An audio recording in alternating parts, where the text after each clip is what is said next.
Oh, hello, and welcome back to the Critical Misses channel, all of you wonderful people. We're going to do some introductions, but before we get into all of that, we're going to set the scene just a little bit, as we're so prone to do here. We watch as the camera shifts upwards this time, through the rock and long forgotten buried dirt and concrete that lies under the city of Duskval, into the inky black water that makes up the Black Seas that have become somehow normal to the people who inhabit this corner of the world, Maneus. And in the water, in that murky black ink, there is a familiar, very rocky, almost jeweled stone that sits half covered in muck, but still shining ever so slightly. And then it shifts into a metal, almost shovel-like piece of equipment, digging down and scooping that amulet up out of the ground. The dull glow doesn't pulse like it does in the way that our players know it to. But as this amulet is brought aboard ship, we see a much younger, no gray to the hair, facial hair more well taken care of, standing a bit straighter, and with a dangling sword and pistol on either hip. We see Captain Leonard Church as he turns and says, "Well done, men. Bring it aboard. Take it down to my ducks. Post haste. Any other the gold and spoils are y'all's to divide up. Me and the missus will be looking into this for most of the day, so if you need anything, just let us know." And as he turns, you see standing there, dressed in a more traditional sort of lab coat setup, with the hair pulled back into not a ponytail, but just held back by a headband so that it falls down her back, face splashed with freckles. You see that she walks forward and grabs Captain Church's hands, says, "What do you think, Layla? Getting anything?" And she looks down at this very odd, blackened, almost rod. It almost looks like a dowsing rod. It says, "Oh, it's certainly something. This might be what we're waiting for. But are you sure that... I know the research is there, but I'm still worried about the ethics, darling." And he says, "My darling, you care far too much for the lives of people who would in no troubled manner take your own. Our test subjects have thrown their lives away. They've made decisions that have landed themselves in a jail cell for the rest of their lives. Some of them are set to be executed either way. Why not give their lives one last spark of meaning to advance the betterment of, everyone in the world?" And you see Layla looks a little uneasy, but says, "If you think it's best, I've been working on the official research documents beyond just our notes, and most of it's in order, but you have to decide on a name." And you see he sort of nods slowly and says, "Right, I did think I finally settled on one. How about Epsilon? I think that's a good categorization of this." She nods and goes, "It's definitely esoteric enough to fit the bill. Well, let's get started." And you see that as she begins to walk away, there's a more stressed, a nervous, a guilty look on the captain's face. And he says, "Better the world. by any means necessary. And as he descends down the steps, leaving only a silhouette, the moonlight peers down into that dark shadow, and we see the words "Blue Ghosts" appear on the deck of the ship. Ladies, gentlemen, and everyone who finds themselves inside and out of the gender spectrum, my name is Dee, and welcome to episode 6 of Blades in the Dark Blue Ghosts AI. With me, I have a wonderful group of the most nefarious ruffians that I could manage to scrounge up in a couple of days, and we are here to cause troubles, starting with our resident arcane goth, aka Max. Hi, I'm Max, the resident arcane goth. On Blue Ghosts, I play Bishop, the non-binary, mildly demonic ex-lawyer, current ghost girl pursuer. Fantastic. And next up, we have Sphinx. What's going on? I'm Sphinx, so Ryan. I'll be playing Cole, both of us, he, him, and he's our resident lurk. All right. And then we have the lovely Alex. Hello, my name is Alex, or Madam Gandalf, and I play Ari, the seductive and elusive slide of the group, who likes to use her feminine wiles to her will. Yeah. Right, of course. And then next up, we have Becca. Hello, I'm Becca. I use she, they pronouns. I'm playing Mines, who uses they, them pronouns and is a fighty beats them up, but hasn't done any beats them ups, and is hoping to do some beats them ups. And not able to join us at the table tonight is the lovely Janie Potts, who normally plays Katie. Janie, we love you very much, and we're excited to see what kind of chaos you bring when you return to the fold. But last time we checked in on these scrappy young group of thieves, they had just threw a party and invited pretty much every major gang leader in town to come and be scoped out and schmoozed, and some of them were sold products and attempted to be joined into Katie's pyramid scheme. And one uninvited guest, however, was the enigmatic Dr. Leonard Church, the lead researcher of the Dr. Leonard Church Research Institute, a former captain of a Leviathan ship, and the former co-founder of the Matrix Foundation. After an odd bit of encountering with a magical item now in Ari's possession called the Source Amulet, the team was propositioned by the spirit trapped within that amulet seemingly permanently to perhaps put an end to the seemingly endless machinations of Dr. Leonard Church. And whether or not our gang, the Azure Phantoms, plan to do so still remains to be seen. And with that, the camera will sort of jump cut to the front of Browning Street. I would say it's just the morning or so after the party. Not very much time has passed. And you all are slowly coming to consciousness, or perhaps you've already been up doing your morning routine.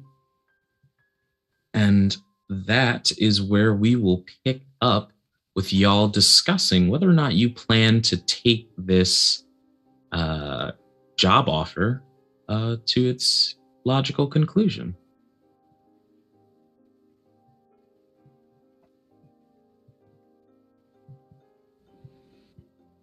Ari will be doing her usual thing per each meeting, and of course pouring out a nice drink in the crystal of Katie's. I'm sure she has I think we talked about this before, how she has one of those carafes, those crystal carafes of fine scotch or a fine Absolutely. brandy, and Ari's just going to help herself as if she's right at home. One big chunk of ice. Fantastic. So, I'm assuming we've all got thoughts on this.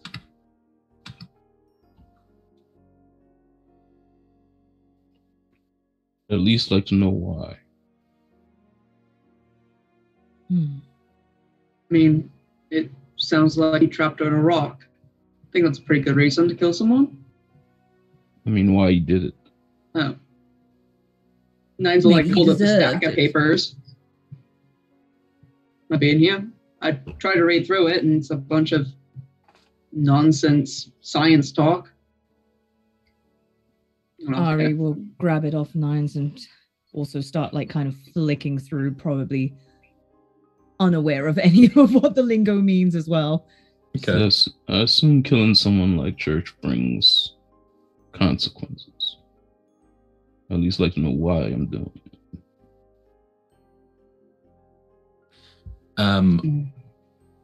Ari and subsequently anyone who would like to pore over the contents of the folder, you can make me a study or an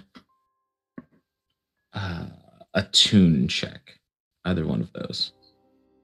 I'll look over it. 3 for Ari. I've got Okay. 4.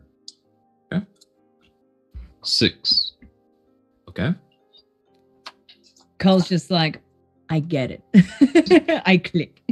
So as you're flipping through this, between Cull and Bishop, you're both starting to sort of piece together, and with what Nines had already explained, what bit they understood from the folder, you sort of pool all your knowledge together. And as you're reading through this, it is a very thick, very experimental scientific notation on an experimental research process. A lot of it is failed experiments where the information is sort of parsed out, underlined, and separated, anything that is important or highlighted. And from what you can gather, the research included performing the ritual multiple times. And the process of performing the ritual multiple times was always a part of this plan. It was a science experiment. And each ritual came with the sacrifice of a different prisoner. There are several mentions of prisoners who were on death row, and their bond to the source amulet was very fleeting and not at all communicative. They found that the prisoners set for death row could speak. They just essentially chose not to, and eventually their soul emptied the source amulet entirely. Next, there was the prisoners who were sentenced to life in prison, but were not sentenced to death. Particularly, there was one prisoner by the name of Caden who was slated to possibly have a parole option, and was noted to be a particular hassle in sort of a wanting to understand where he was being taken and why, when he was told that there was a good possibility he could be out on parole due to good behavior. Caden being shifted into the amulet, there was a heavy period of quiet that came with it, but the soul was attached to the amulet for the longest amount of time up until that point. After that experiment, there's a good gap in the notes where no actual experiments are formed. They're just hypothesizing on why the spirits are lasting for separate amounts of time, despite the ritual being performed the exact same way. Dr. Layla Church is the one whose notations, because these notations are made by both Leonard and Layla. And Dr. Layla Church is the one who comes to the conclusion that perhaps a will to live and a sort of esoteric hopefulness to see the next day, or an expectation to do so, was linked to how long the spirit could stay attached to the amulet.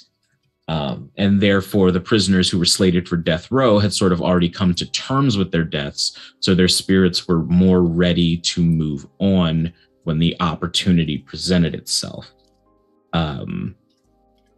After that passage, there are a few more experiments that are done with test subjects that were taken from an unknown location. And Bishop, you immediately recognize one of the names as Genevieve A. It immediately jumps out to you.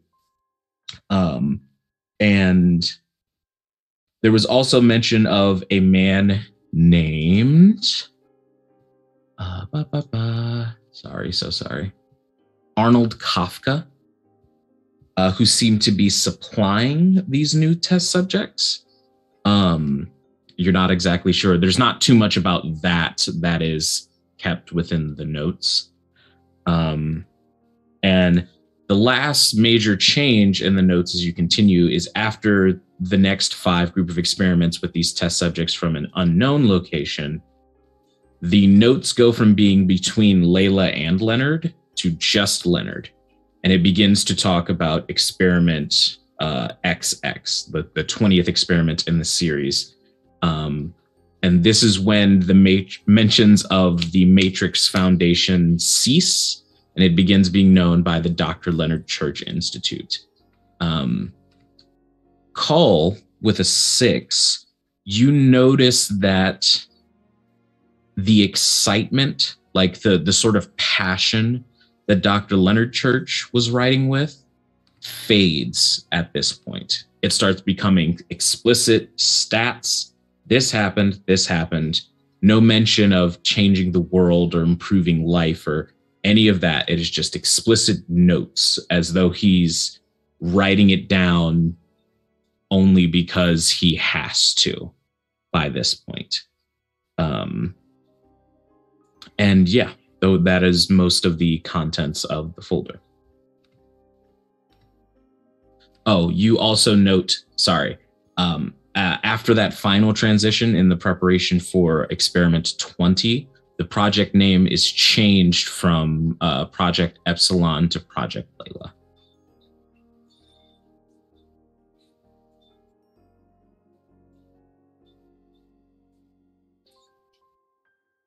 So here's my logic on this. Aside from the fact that they ruined at least 20 lives doing this, which is pretty despicable. If Genevieve A in here is Genevieve that we know, that means that there are a bunch of other souls just floating around, like stuck here. I think that's why she's like out and about. This is Doskwell. Ghosts everywhere. And none of them remember what happened to them either. Really fucked up. That is strange. Because she would have told me, I think.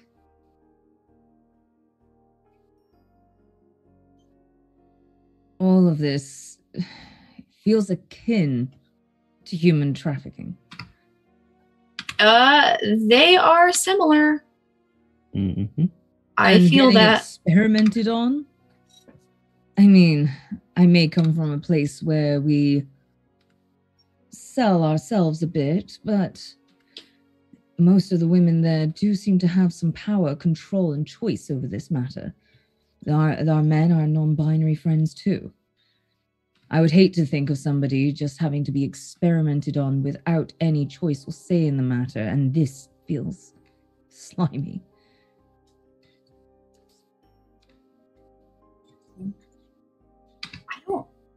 I don't know what to do with this. I don't know. It feels like a lot.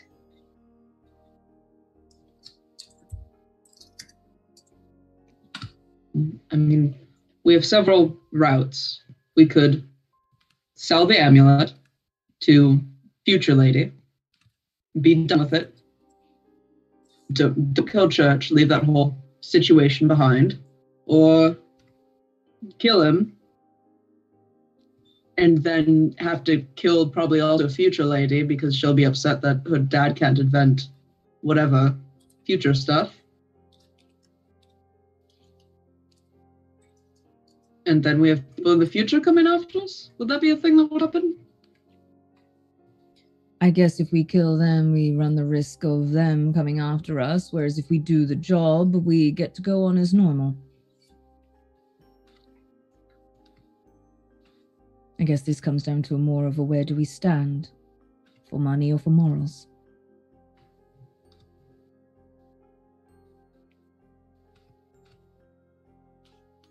Church seems like someone who's ready to die. Church is certainly someone who deserves to die. I mean, I he's will just attest. waiting for it to happen. Everybody has a bullet out there somewhere. The trick is to die of old age before it hits you. You can see it in his notes. He's just waiting for his due. But I worry about the future. Like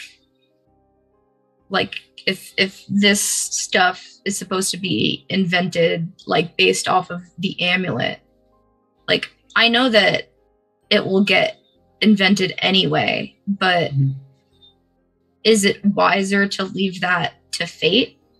And what happened? Like, I don't know. I guess we were all better off not knowing, but you can't go back to that now.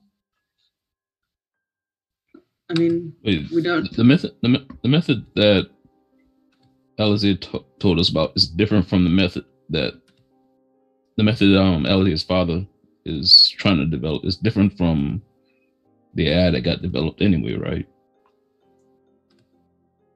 I had always assumed that the amulet just got into somebody else's hands and then it was invented by them instead of someone else. I thought this was just a different method they thought of doing before the other method that got found So out. to clarify, the source amulet is the birth of all AI. The creation of AI comes from the researching of the source amulet. Whether the first AI were made under the same sort of distressing pseudo magical steps, you're not sure. But you know that the first person to make AI will use the source amulet to do so. Okay. In what fashion, you're not sure, though.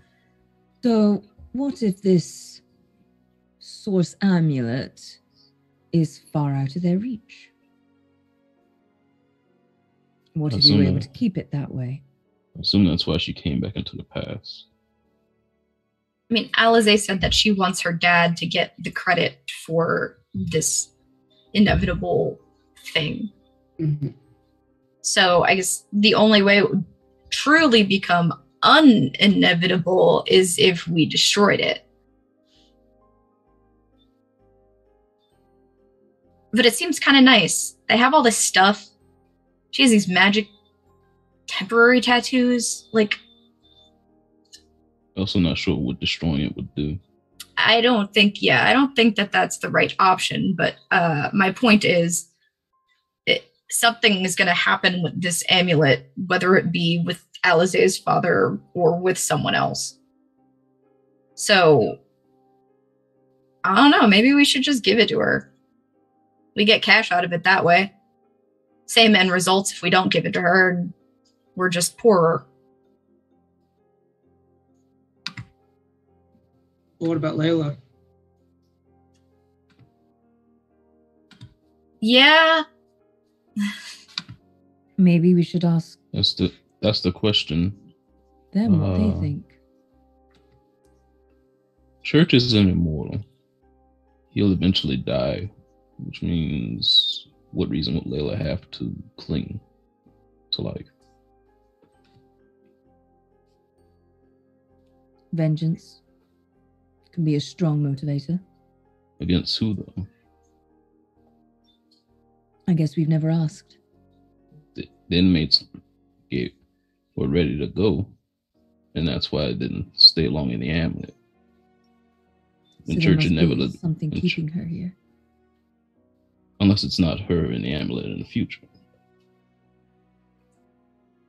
How long ago did it change from the Matrix to the Leonard Church Foundation? We know that information, right? It was about 3 years ago. Okay, so not like super long ago. But... Not a very, very long time ago, no. Okay. Well, And- we know they could have found an empty amulet and just continued the experiments in the future.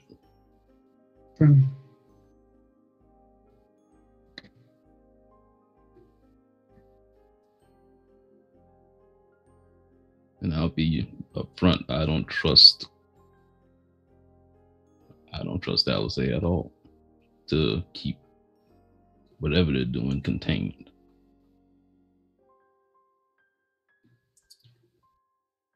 And I'd rather not doom the future for a quick buck. Do you think she'll kill us if we don't give it to her?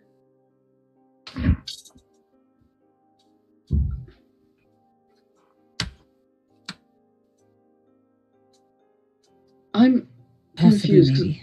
wouldn't she know that we would or wouldn't give it to her because it already happened in her past? But also, she wasn't there in the past. But it would know that she knows of us. History repeats No, itself. well it hasn't happened because her father didn't invent it. Someone else invented it, so she's going back to try to change it. Right, but she knows that we exist and that we're doing the stuff that we're doing. She's not. So wouldn't she maybe- know? Maybe us acquiring it is the thing that always happens. Huh. A repeating cycle. Even if you can travel through time doesn't mean you know everything that happens along the timeline. Ari, as you say a repeating cycle, roll a tune for me, plus 1d.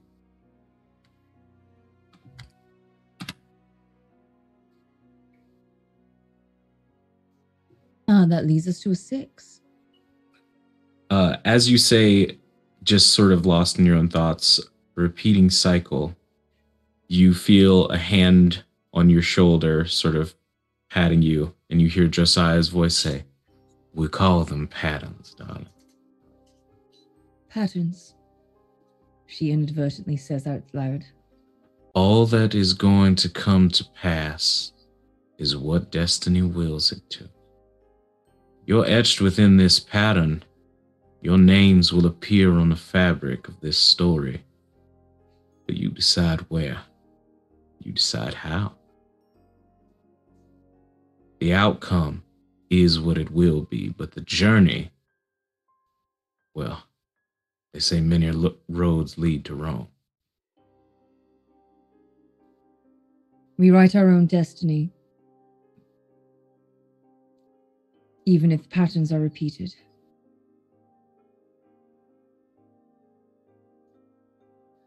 Ari, what are you talking about? What if I were to tell you that maybe I'm feeling rather connected to this source? A ghost materialized and hugged me like 3 days ago, so I really wouldn't be that surprised. I would You'd believe you. understand. I would. I think So we've had an remember talking about interesting 2 someone from the weeks.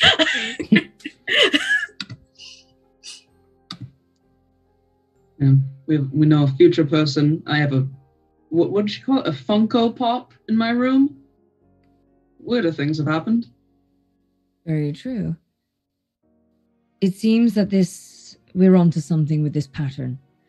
The outcome might be the same, but our journey may be different.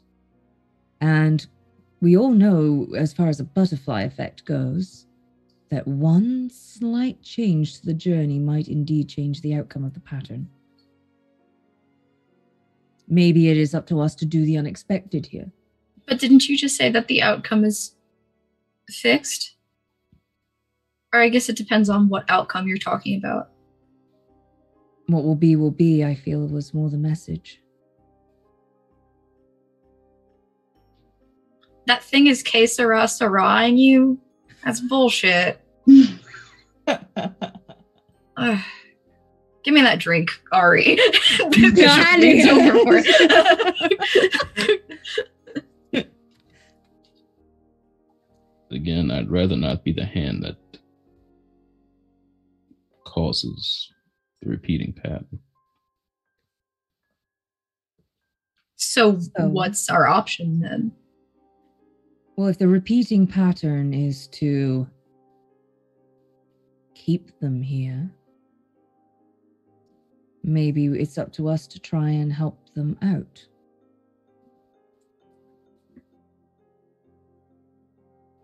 So kill Church? I think we kill Church. I have to get Genevieve in there first. I know you guys don't trust Alize, but she said that they should talk. And now that I know that it's his fault that she's like that, I think she deserves a chance to say her 2 cents, if nothing else. Communication is key. Mhm. I just have to find her. I have no clue where she is. I guess I could go do that now. You guys don't need me. We always need you. But seriously. Once a blue ghost, always a blue ghost. You are vital. Our veins, are they not blue? I appreciate the sentiment of the sap, but I meant like if you guys don't need me within like the next hour time frame, I would go let's look just for her. gas you up for a moment. Not I'm going. Yeah. Are you sure you don't need anyone to beat you up or anything? I could do that for you. I know that's a thing that you go off and do. Not here. Okay. Later, maybe. All right. Let me know. And no blood on the floor. It'll be in my room or something. Katie will yell at me later. All right. So, Bishop, you set off across the streets of Duskfall to try and track down Genevieve. Where do you go first? So I guess I'm going to revisit the places that I've been with her already. To see if she's around that area, upon the logic that she probably doesn't sleep, but maybe she's like returned to like the area of her death every day or some weird fantasy shit like that. Bishop doesn't really know. Yeah. Okay. So you go back to, let's say, the corner of the street where you first saw her to start with, and just sort of work your way through the important locations. Okay. When you go there, make a hunt roll for me.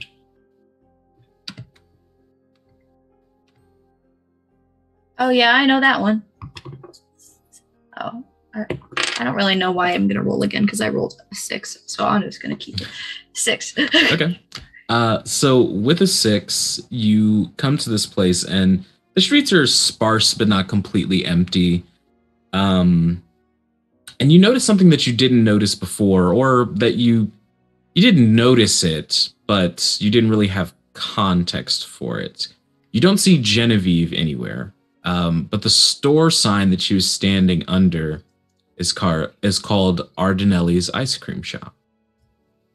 And sort of feeling pulled, you step into the shop, and you see this older man, probably mid-40s, who's just sort of wiping down the counter and looks up and says, welcome into my store. It's nice to see someone before lunchtime. It's usually don't get business so early in the morning, but what can I grab for you? 1 scoop of black cherry with sprinkles. Should be easy enough. And as you look around, you see a lot of like random tchotchke, some photos of famous people sort of hanging up with this man like in a wide smile pointing to them. But behind the counter, you do notice a picture of this man and a very familiar woman that looks a little younger, but they're holding hands in front of the store now that it's been opened. Like the grand opening of Ardinelli's. And you see that he quickly returns with your black cherry scoop and says, "So, are you new to Duskfall? I don't think I've seen your face before." Just usually not one for a sweet tooth, but I was having a craving. Well, luckily, if you have any cravings in the future, Ardinelli's is always open to serve treats to people of all ages. I was just looking around at all of your photos. I know some of the faces around town, but behind the counter, is that your wife?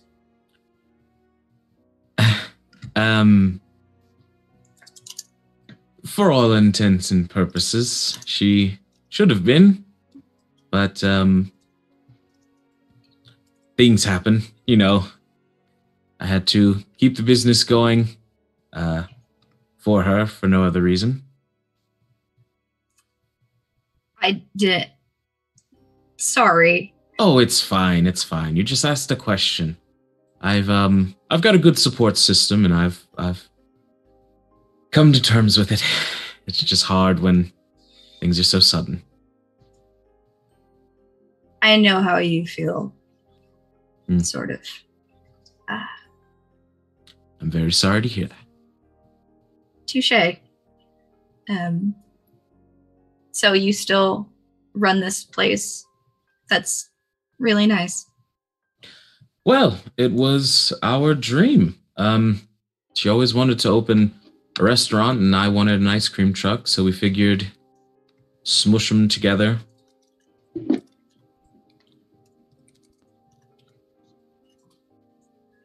You said you don't do a lot of business before lunchtime. Usually not, since dessert. It's kind of what we do. Every once in a while, we'll get kids who are having a sick day from school and things like that. But for the most part, nothing. I'm sorry, I didn't catch your name. Giorno. Giorno. I'm Bishop. Nice to meet you. Well, I guess Bishop has taken a little bit of the ice cream by now. And I'll see if I can bring some more people by for you. That would be lovely. Of course. I suppose I'll get out of your hair, but you have a good day. Appreciate it. Arrivederci. I'm gonna leave. And I'm gonna sit outside. If there's like a nearby bench or curb to eat my ice cream and wait. Okay. There is a bench, and you just sit there eating your ice cream. And a couple minutes pass, and eventually you hear, does that old fool still have that picture of me up in there? I don't know why he doesn't take it down. And you see next to you, Genevieve is sharing the bench with you. Mm-hmm. Look who decided to show up. Sorry, I've been busy. I almost died at least 3 times while you were gone. Well, to be fair, I did die, and so if you want to compare notes, I don't think you'd win. Aside from all this, which I do have thoughts that I will refrain, I have a few things for you. Mostly the information that someone you might be interested in seeing is being held in the interrogation rooms at the jail right now. Did you know what his original plan was? He was going to take his little ice cream cart and drive it through the neighborhood, singing out loud, try and attract children to come buy ice cream. Told him, first of all, that's wildly suspicious. You're a grown man. And secondly, I didn't think it would work, but he always had a way of making things work. I don't think a mobile operation would be so bad of an idea. Maybe. He can't see you? I don't want him to. Okay. I'd offer to throw a knife at him. If you did. But... Please, no. There's enough Not brains fatally. there as it is. There's someone that I want you to meet. Okay. Especially if you're talking about who I think you're talking about.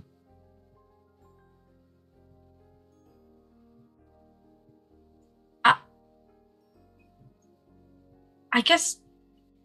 Do I need to, like, lean closer to you to whisper? If I talk quieter, will you hear? I mean, I can just lean closer to you. That works, too. It's just instinct. I think he killed you. He did. And he killed my new friend, too. So I was right. All right, take me. Let's do it. And she leads you down a very familiar path that leads you to a house that you've been in multiple times, right next to the Dr. Leonard Church Research Institute, the drain-off house that they have. Mm-hmm. And she leads you upstairs, and while you're outside of the door, you hear this squeaking on the bed over and over again. And you see that she sort of reaches up and she goes to knock and goes, blast it, there's not a symbol out. Could you? And you hear, oh, shoot, I wasn't jumping on the bed. And you run over and the door is pulled open by this very young, this very young looking girl with blonde hair and these sort of very darling twinkling eyes, wearing like a pink petticoat, pale skin. And she opens the door and she says, oh, is this your friend?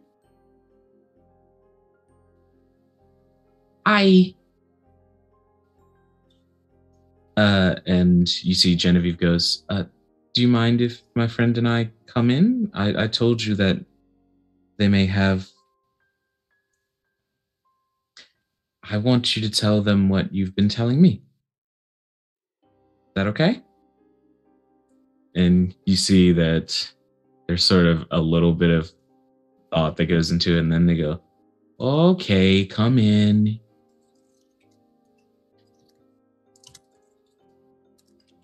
I will go in. Yeah. Yeah. As you enter, you see that the room has been changed a little bit. Some things have been moved around. Some things that were in here are no longer.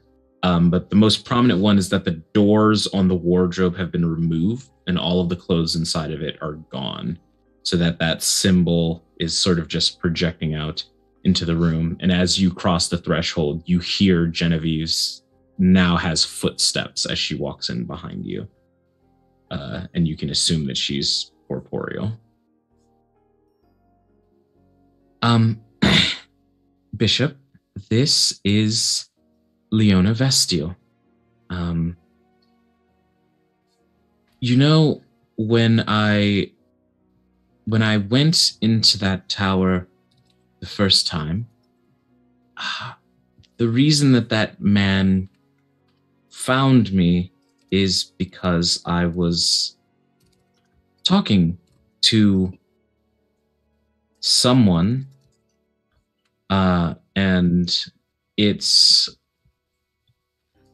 complicated. There's a lot that goes into it, but basically there are other spirits that were there, trapped. An entire family of them, I think. And you see the little girl, Leona, say, yeah, my mommy wanted her to take me first, but we gotta go back and get my siblings too. Are you gonna help us? Yes. Good.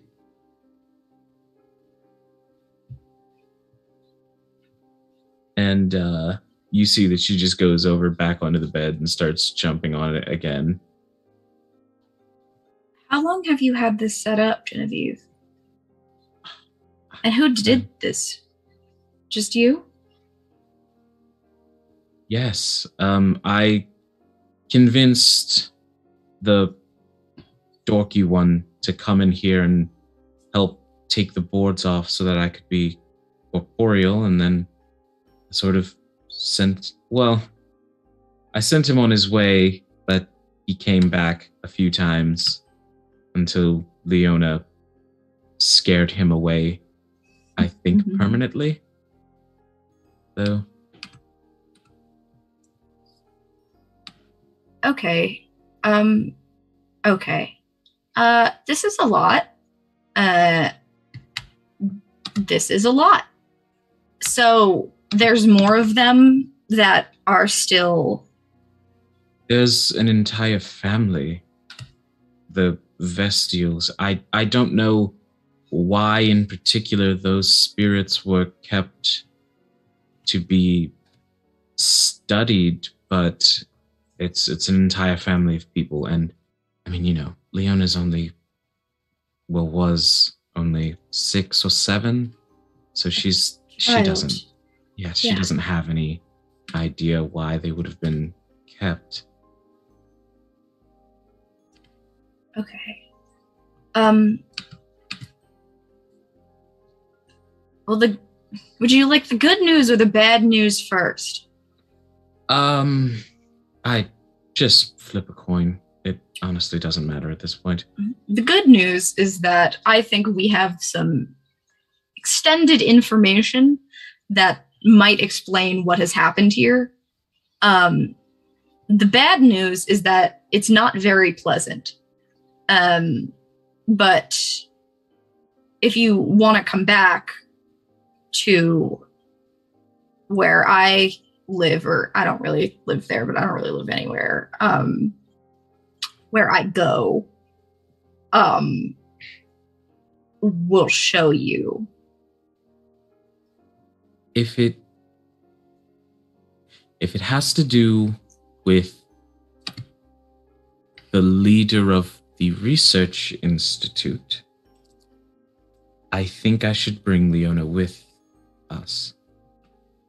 She's welcome to come. I'll just need like a few minutes to kid safe the space. Well, unless you have any of these symbols in your hideout since I've last been there, she'll be... I know, but like, shouldn't she like not see? I don't know. I don't have kids. I don't know that we can spoil the innocence of a little dead girl. Sure. Okay. So you're both welcome to come, but... Yay, friends! See it. She jumps off the bed and runs over to you and hugs your legs. Very, very awkward head pat. You smell like fish. I don't know how to say the opposite of thank you to a child, so I will continue patting your head. Now. Okay. All right. And y'all make your way back to Browning Street? Yeah. Okay. Eventually, Bishop, I'd say that this whole excursion takes probably about 50 or so minutes. Yeah, I really before- thought it was just going to be like, I tell you where I go, and then you tell me if I find Genevieve or not. she's been doing stuff. And Bishop returns with Genevieve and a small little girl that none of you recognize, but she definitely walks through the front door without it being open. Oh. Company! I will yell as I walk inside. Present. Hi, my name's Leona, but my friends call me Lily. Oh. Hello, Lily. Would you like a drink? I can't drink stuff. Oh, you're one of those kinds of friends. Okay. I Okay. wonder if we drew the symbol, could you? Oh, Oh, are we? All right, to be determined next time. Oh, Show them the stuff. the this? The fucking giant stack of science papers we had to go through all morning. So I'll say eventually you all delineate the information between each other, and Genevieve just sort of nods and says, after I went in the first time, I started having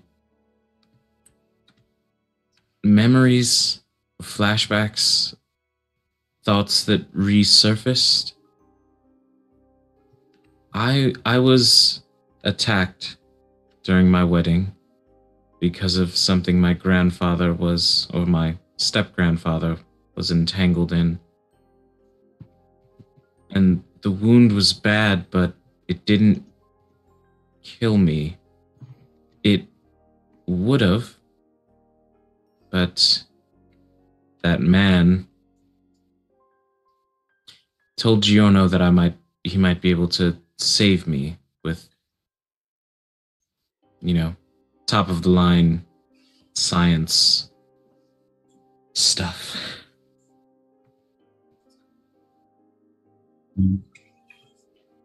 Okay, so it wasn't just evil, it was also predatory. Another whole level of evil. I hate him. And Leona, who has joined us, apparently she is not the only member of her family in this state either. I have a bunch of brothers and sisters, and my mommy's there, and my daddy's there. There's Edith and Jameson and Iva and Embla and Kirla, and they're all stuck down there, and none of us can get out. That's why I was thankful to Jenny, because she got me out.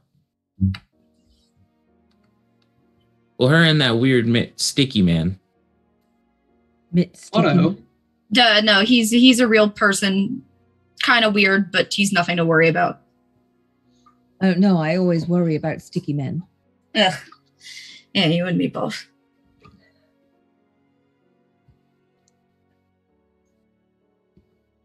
So, get family out, obviously, right? We have So to kill him. yeah. We have to kill him. Oh no, yeah. We have to kill him. I'm saying we have maybe a kill team and a free the family team / any other ghosts that we find along the way. Genevieve, hypothetically, would you want in? I think I need to be there, yes. I think maybe if I painted that symbol on the back of a jacket, it might do the trick for you. We can try. A cool patch. Just walk behind me. Yeah.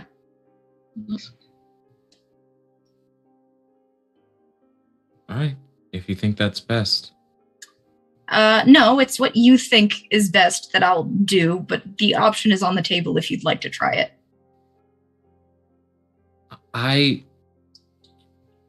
It was a relatively simple process getting Leona out. I just had to shatter the gem that she was held in, which is what I had Otto do. I was more thinking that I should come along so that they see a familiar face. I mean, they don't know you.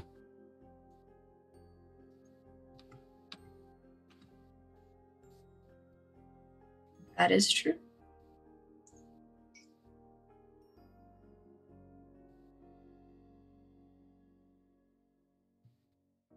But if we do plan to kill him, who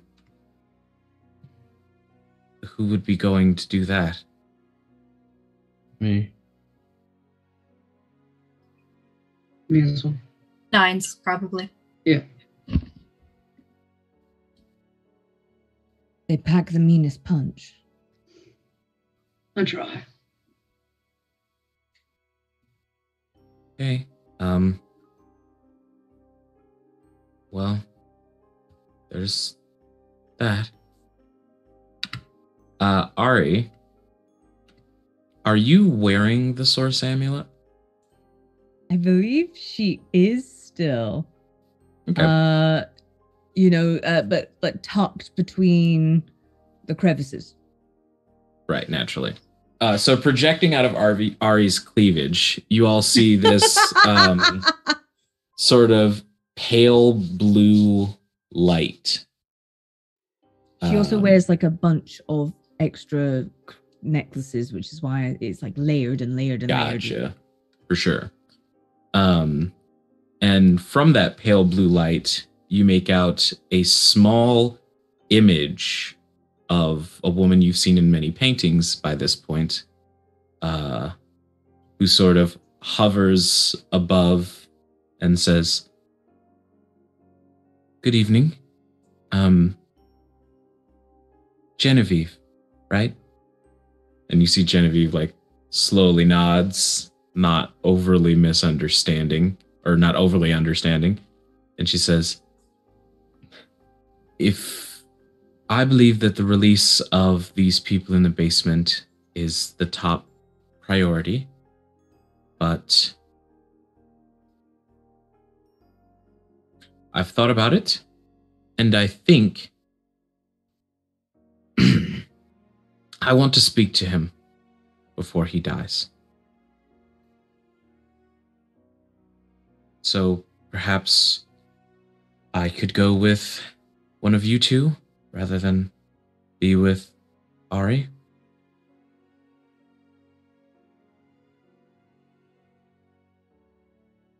Yeah. Yeah. Of course. Wait, which one of us two? Like what two? I The assume two that are- murder Here. squad. Right. The two Okay. that will be seeing him.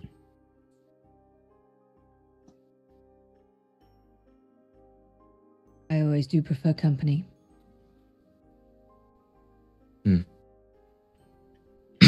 That's all I wanted to say.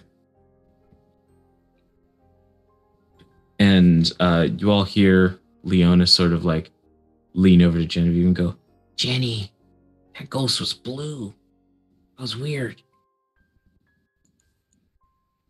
And Genevieve just sort of like pats Leona's hand and looks back to you all and says, "Well, I don't do this stuff, so where do we start? How do we begin this?" Mhm. Still have the full plans for when we're going to break in. Right. And in that basement where Bishop you went before, right? And it's just then figuring out what church is. I mean, him. When you say church, everyone takes a point of stress damage, and every light in the hideout goes completely dark, and all the features on Leona's face melt away and are replaced with just this blue outline of raised hair, and she just screams the most ear-piercing scream you have ever heard. And Genevieve like turns and drops to her knees and puts her hands on her chest and says, Leona, dear, I'm right here. And after a bit more coaxing, it slowly dies down and Leona begins to just like sink through the couch and part of the way through the floor before Genevieve like scoops her up under the armpits and turns and says,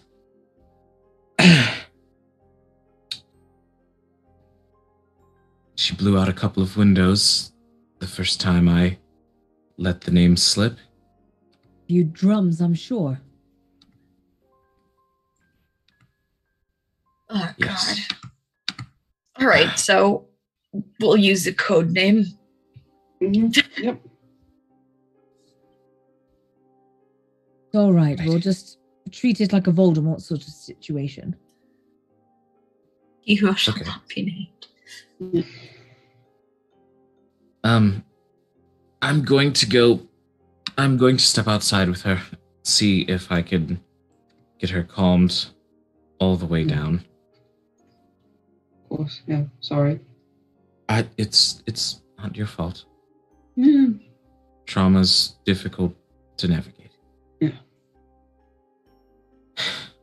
And she takes the now completely quiet Leona in her arms and just steps beyond the front wall of the door. And you all are left in your hideout. I'm sure one of you gets up and relights all the oil lamps. Yeah. So.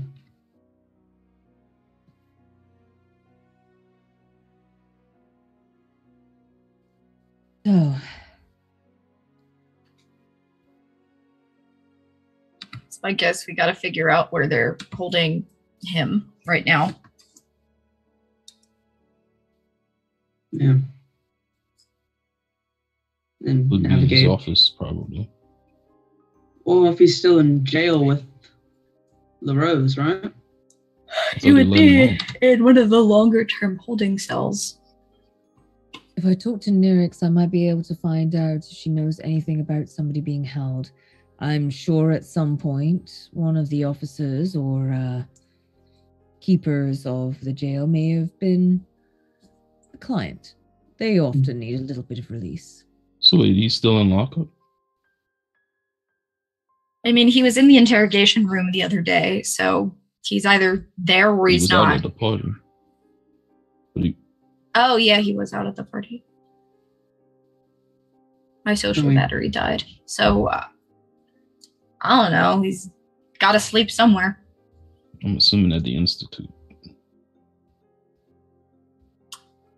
Guy with that much money sleeping at his own job? He Maybe. seems obsessed. Fair. I doubt he sleeps. Well,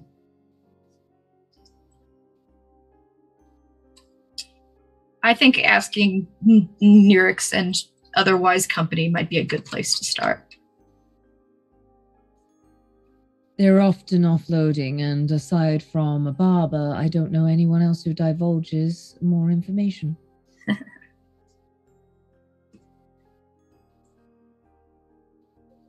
Are we keeping the Leona here They while have we a do this place. operation? Okay. Do they Hmm. need someone to like watch over them or anything? Or do they want to come with? The latter isn't my call, but I think they can handle themselves all right. I was just gonna Suppose say we I can't be know responsible for all planes. I know a child or two around that age that I don't know if they've had a near-death experience, but I would assume they honestly have. So they need a living friend to hang out with. In the land of the living. I can't imagine that wouldn't be appreciated. All right. We all appreciate somebody fighting our battles for us. I'll phrase it as a job as one of our rooks to keep an eye on. Well, Super professional. Oh yeah. Yeah. oh, and we are nothing but the utmost of professional peoples in this city. We absolutely, she says, are helping herself to more of Katie's like brandy. We are absolutely nothing but professional. As I drink out of a straw. Speaking of rooks, both of your rooks that were lying low are back in town and available for you to contact them again if you would like to use them in the midst of this job in particular. Probably need them. And with all that being said, it sounds like it's about time for us to move into the planning stage proper and y'all to start doing some reconnaissance and all that fun stuff, which we will get to right after we go on break. Everybody get up and stretch, get you some water, get you some hydration, and we'll come back for the second half of episode 6 of Blue Ghosts. We'll see you in a bit.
Oh, hello, and welcome back to the second half, episode 6 of Blue Ghost AI. When we last left, our team had essentially resolved to deal with the he who shall not be named problem, as they've decided not to use the name Dr. Leonard Church to not upset their ghostly companions.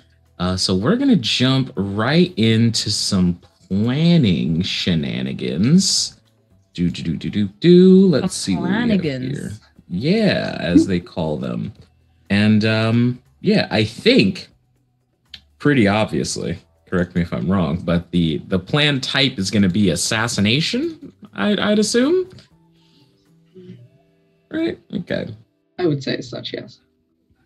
Fantastic.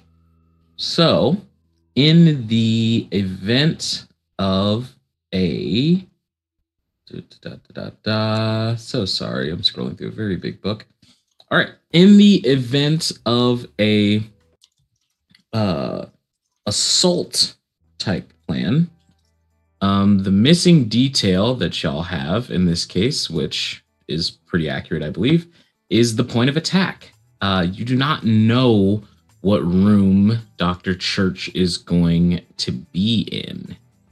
So going from there, the plan starts to fall into y'all's hands. What would you like to do to try and assist with this? I believe I was going to get some more information from Nyrix as a start. Absolutely.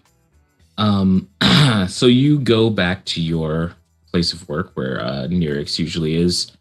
And it's Wednesday, it's her day off, so she's more than available to help you. And she gives you a hug and a kiss as you walk in and say, "What do you need?"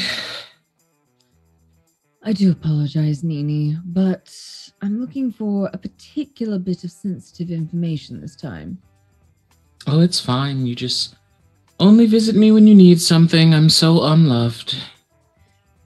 I promise, next time we'll go to, Ari, I'm kidding. You're fine. What do you need to know? It's all to get us out of here. We'll be gone soon. Sure. But for right now, I need to know if you've heard of anybody who...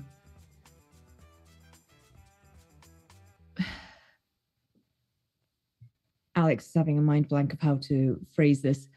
They were basically like a guard, right? They were... Who are you looking for information on? Are you talking about the connection that she had originally with the Institute? Yeah, how maybe she would know a little bit more information as to who, what, and why were the people transporting them. I think we were looking for the Guardian, like the people who were making that happen, right? Blue Ghost? Let me see here. I will do a roll for Nyrix. I'm sorry, every now and then I have the memory of a fish. Happens. We all glub down here. Okay. Nyrix sort of furrows her brow and says, "I'm sorry, Ari, but I don't really know too much. That sort of thing is, once you start leaning into particular details, I mean, you know clients, they start getting a little tighter-lipped. What I can tell you in reference to that research institute that you seem to be so entangled up with is that one of the guards said that their boss came back and apparently has been working on some secret project. Maybe that he mentioned that recently. There's absolutely still something. Yes, well, can't have you come visit me and leave empty-handed and never see you again. Look, and Ari starts to rummage between her necklaces before pulling out the gem of the source. Mm-hmm. This is our ticket. With this, I think we can get out of here after this job. I don't want you to lose faith. Ari, I'll be honest. I haven't had faith in leaving Duskfall in years. I have faith in you. And if leaving Duskfall is what drives you and what gets you up and helps you do the amazing things it is that you do, then I'll have faith in that plan for your sake. But as long as we're together, it doesn't matter where we are. Ari cusps the face of Nyrix in her hands, strokes back a few loose strands of hair in an affectionate, almost like sisterly manner. And he's just like, I will not let this place take us both. I believe you. So that means be careful. With you? Always. And she kisses her on both sides of the cheek before saying, I will find this source. Thank you. Disappears behind the curtain. All right. And while Ari is talking to Nyrix, Nines, Cull, and Bishop, what are y'all going to spearhead for the sake of this plan? I want to go talk to Arctic and Cobalt. All right. They have freshly just returned. You know that they both live down by the train yard with one of your other contacts, their older brother Laszlo. And they sort of notice you enter and go, oh, shit. Y'all ain't dead. Good. What's going on, Cole? It's the same for y'all. Y'all doing good? Well, vacation was much needed, but I get the sense that we're going back to work. Something like that. You ain't had no trouble? I mean, there's one guy who stole my wallet, but we tracked him down. And I wasn't even in Duskfall. I guess all of the fucking world's going to shit. Yeah. Thing is, I'm not even sure what could help with. I just know we'll need you. Well, what's the score? What you gunning for? I'm going after the owner of that institute. Shit. I mean, we could serve as lookouts. I mean, infiltration, exfiltration. As they know what y'all look like. Yeah, but, you know, you'd be surprised at how much someone can blend in. One question. You know, I'm not just going to walk in there. Do you still have that click key they gave you to get in? You know what? Sure do. He tosses it to you. Probably need it.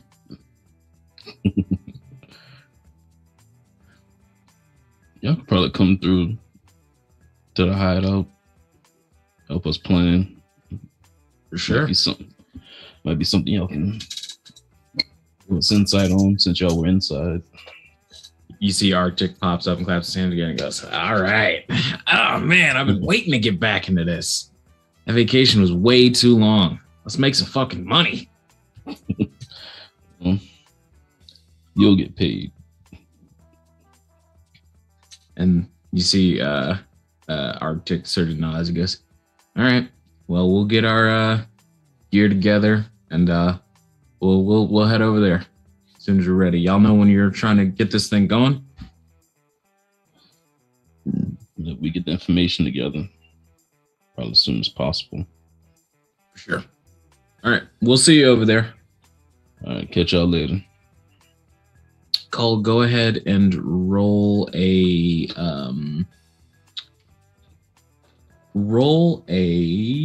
fucking. No, you don't need to roll. I mean, you just ask them to. They're your rooks. They come through. Next, Bishop. What you got? What you thinking? Like a hound, I believe I should track. I am going to see if I can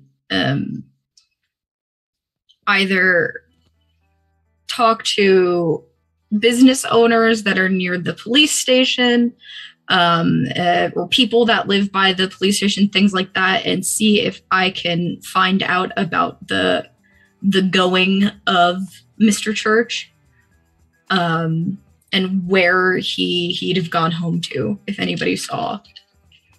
Okay, go ahead and roll a hunt check for me. That one was bad. That one was better. And that one was bad again. So 4. Okay. With a 4, you sort of exhaust most of your more subtle avenues of asking around. Most people sort of haven't heard the description or anything like that. But you do manage to catch the ear of a blue coat on guard who hears you asking those questions and sort of goes, I mean, Dr. Troit, he got let go. He's back up in his institute. I don't think when we brought him in, he didn't have a home address when we booked him. Okay. Bishop's going to keep it short and sweet. Thank you. And yeah, no problem.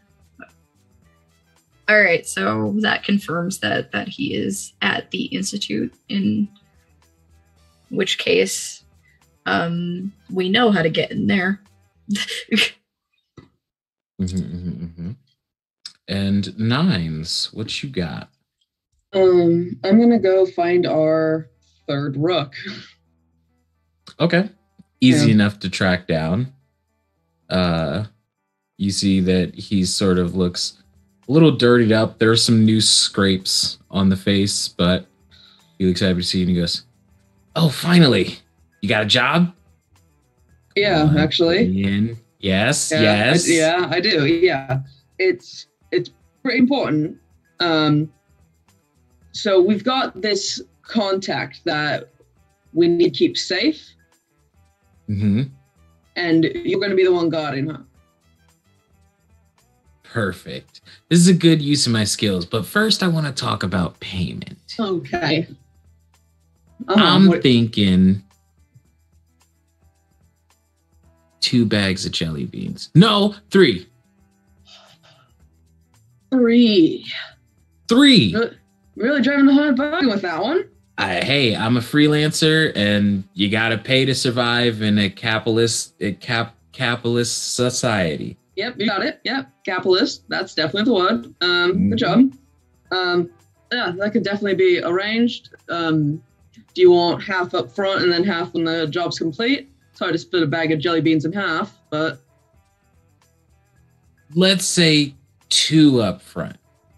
2 up front. Well, you can't split a bag of jelly beans in half, then the jelly beans would just go everywhere. That doesn't make sense. How about a large bag, a smaller bag, and then when the job's done, a large bag and a smaller bag to be equivalent? Drive a hard bargain. And he spits in his hand and extends it to you. I'll do the same. Ugh, why do people do that? It's gross. They don't. How's things? Oh, she's getting better. There's some doctor that came by who said he'd be willing to do things pro something with a B. Oh no. Yeah, yeah. Okay. And he's been treating her, and she's still not out of bed, but she is up and like around and stuff. All right. That's good. That's, One of the Anything bags else? of jelly beans is for her. yeah, of course. Any number of. Yeah, of course. Oh, and something else. Since I got my first official job, I figured I would need a code name, so I was gonna call myself Tens, if that's not like infringement. Oh, that's great. I like that a lot. Yeah. It's a good one. Yeah. All right. Yeah. Who's the person I gotta guard? Is it like a princess from a far off land, or You could say that. She's a kid around your age. And she's a Kid? ghost. a ghost kid? Yeah. Should ask for more jelly beans. Okay. So if you do the job really well, maybe I'll be able to slide a few extra jelly beans your way. Right. Okay. Okay. Where is she? She's got this little room kind of set up, and I'll like basically describe the house there. Okay. That she's I should be able to get through there. All right. Mhm. I'll keep an eye on her. yeah. Weird question that's kind of only sort of related. Have you almost died? Ever? I mean, I was really hungry one day and Okay. I got woozy. All right. Cool. No one's ever beaten the shit out of you too much. No, I don't lose fights. Right. Yeah. Of course. Me neither. Yeah. Yeah. We're Great. tough. Then everything should be good. Yeah. All right. I'm gonna go guard the ghost girl. Yep. Sounds great. You see, I'll he get just you your jelly beans. jumps off the roof of the building Jesus. and like scampers across scaffolding, moving very quickly and like fluidly. You almost lose track of him as he goes, and he just like disappears toward that direction.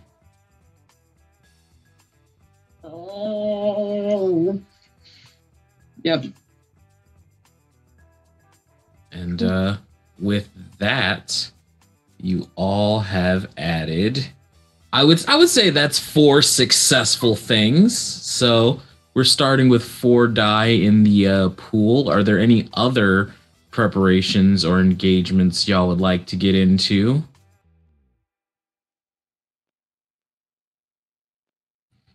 Or would you like to move to the explicit planning stage where we can talk about specifics?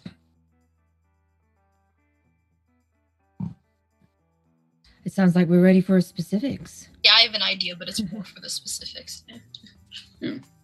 Okie-doke.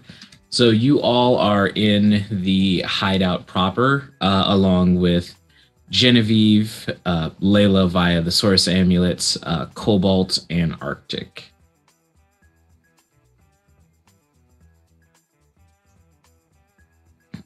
So I think it might be a good move to get him up in the building because he's living there from what I understand, but the lower floors provide a chance for him to exit. If I was desperate, I think I might even take a chance with a 1-story window. But if we get him up, he has nowhere to go. I can camp on a roof if he starts to try to something, and the rest of you will have him cornered properly. Mm-hmm. Mm-hmm. It's just really getting in there and finding where he is. The other issue is the one we ran into before. There's one entrance into the building and one entrance into the basement. Basement wasn't that hard to get into. No, but there's nothing connecting the basement to the rest of the building. Mm. And with one entrance to the main building, Well, they have those funky funky clay keys, right? Mm. Yeah. Then Ones they've that can changed the, mold into any hole. Yeah, right? Yeah. but don't they change the code on them? Yeah, but Huh. even if we used it to open the front door, if they're just sitting in the lobby, That one This slimy doesn't- motherfucker, could he get us in? Oh, Arcanotech guy. Otto? Oh. Oh, Otto. That's a better idea. He does work there. And he thinks Genevieve is like God. Probably the best way in. I could get Otto. Yeah. And he knows me, and he thinks that I was like Genevieve's like first prophet. Kinda. So I think he would be willing to let me in if she asked. you said the institute has windows, but they're on the side that's right up next to the building next to it, right? Yeah, the building next to it. Yeah, we wouldn't be able to get there to get into a window. Well, there's that weird back area where you entered the basement, right? Where when we came through the side building, then there were windows on that side of the building, right? Of the actual institute. Mm-hmm. So we could try to enter through one of those. We just have to get through that side building into there and then up past the sprinklers. I can get up there. You're definitely a nimble one. Kalila has climbing gear in his loadout.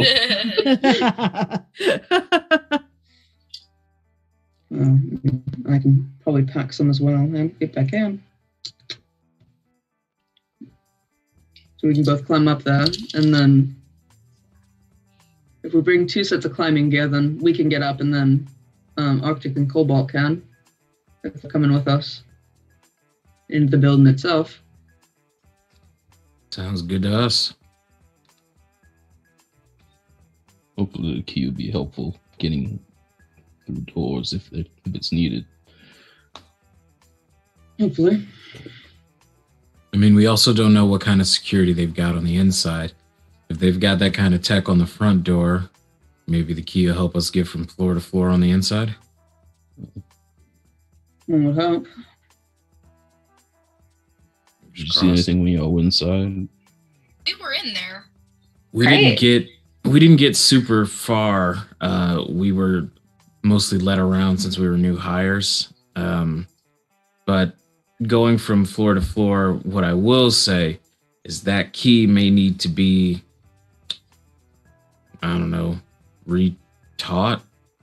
The lady that led us around had like a little box thing that she kept sticking the key into and would hold it there for a second, then take it out of it before she would try it on another door. So you're thinking that basically the key might change far more regularly than one would hope. I think that the way she was using it, I think that those clay keys function almost like a skeleton key. It's almost like there are no keys for any of the doors inside. And I'm talking even, like I said, we didn't go up and down through the floors, but even the doors into the various laboratories that we had to guard, she had to reprogram that key. So Assume there's probably more than one of those boxes. gotta be. If we can either find one or get Otto to find one for us. Okay, so pulling out the blueprints of the building. Mhm.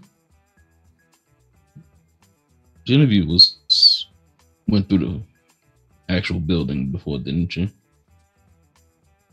She went through, yes, a couple of the floors of the building to locate what floor the sarcophagus was on. Okay, looking at the floors where we might enter, like through a window towards that back. Mhm. Do any of those look like they belong to anyone important? The windows themselves do not belong to office space. The windows are only in research labs, and there is a window on the 1st, 4th, and 7th floor. Okay. And as a point of reference, when Genevieve spotted the sarcophagus, it was on floor 9. Okay. Of how many? There are 10 floors in the tower. Institute, whatever. Do we think he's on the top one? Might be. I'm just kind of always assumed that's where big bad evil dudes are, on the highest tower. I'm assuming important people carry around those boxes. Mm-hmm. Probably just more than just that woman and the guy. Mm-hmm.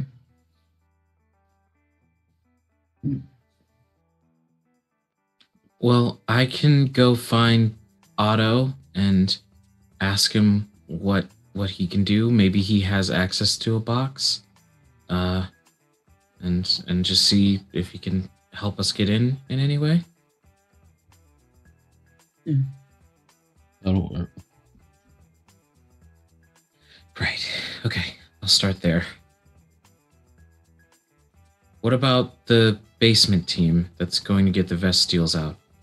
They're downstairs. They're in a cage that is also locked, but it's, well, I call it a cage. It's more like a cabinet almost, and they're just in these dark gray crystals that are sort of slotted into the walls. I don't see why it would be overly difficult to get them out. It's like a real lock. I didn't really see. I mean, Otto unlocked it for me, so I. Okay, so no, that was my question. That if the person can touch it and unlock it. Yes, yeah. That's what I needed Otto for, was to unlock it. Real lock can probably just be shot. Ariel's picks.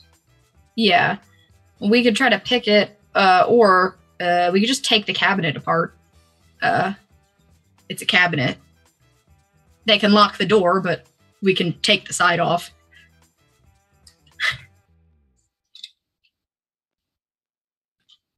Whatever's easiest. Yeah. Fingers crossed.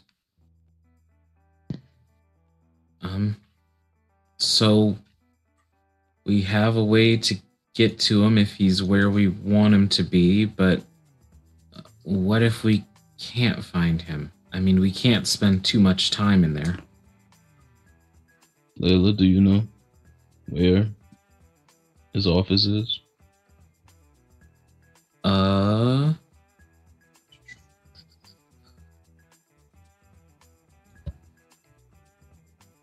It's not on the floor plan? The floor with a view. Floor with a view? Top floor. The top one.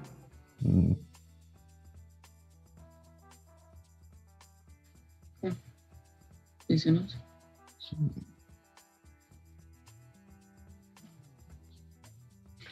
All right. Well, me and Cobalt are gonna load out. I guess we'll just run lookout, run interference. We could lag behind the team that's going up the steps, try and keep an eye out, watch y'all's back. At the very least, if they spot us first, we'd probably at least get a conversation. I doubt that they'd kick us out on sight. Y'all still got the uniforms, right? Oh, of course. No point in getting rid of them. Could we find someone that could just make us uniforms quickly and convincingly?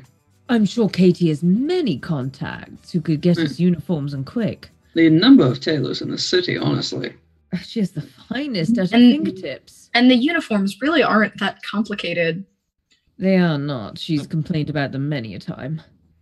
She would love to add a little bit of taffeta. Maybe when we rebrand the Institute.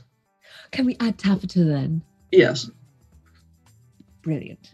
I just love the word taffeta. Taffeta. Taffeta. Taffet. That's okay. Hello. Focus. What? Taffeta. feel like we're drifting.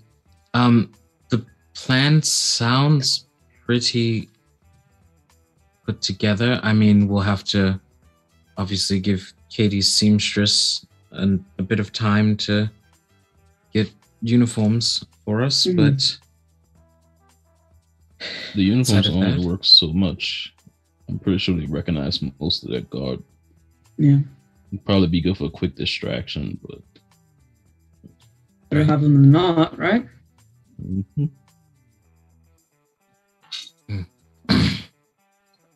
all right. Well, I suppose one of you can go alert the seamstress as to what we'll need. I'll try and find Otto, and we can go from there.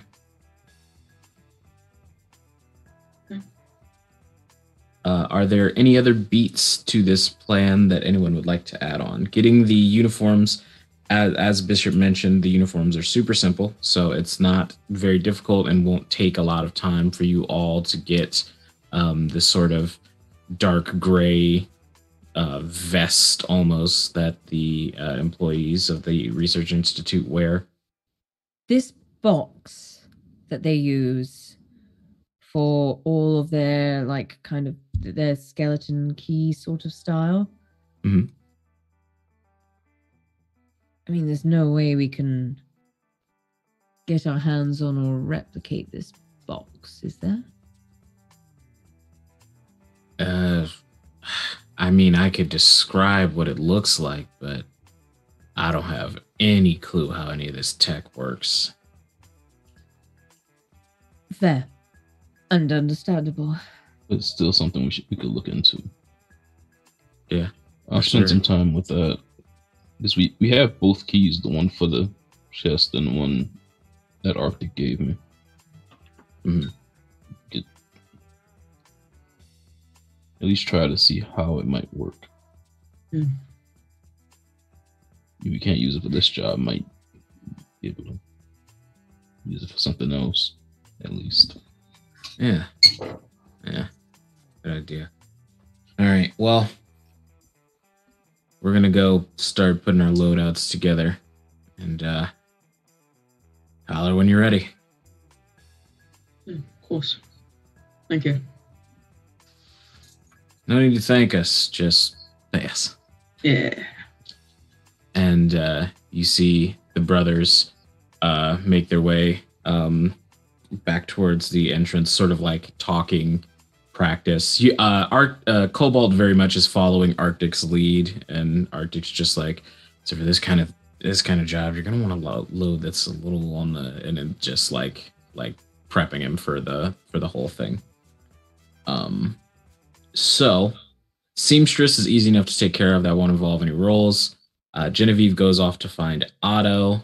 Cull, you want to sit down with the tech. Yeah.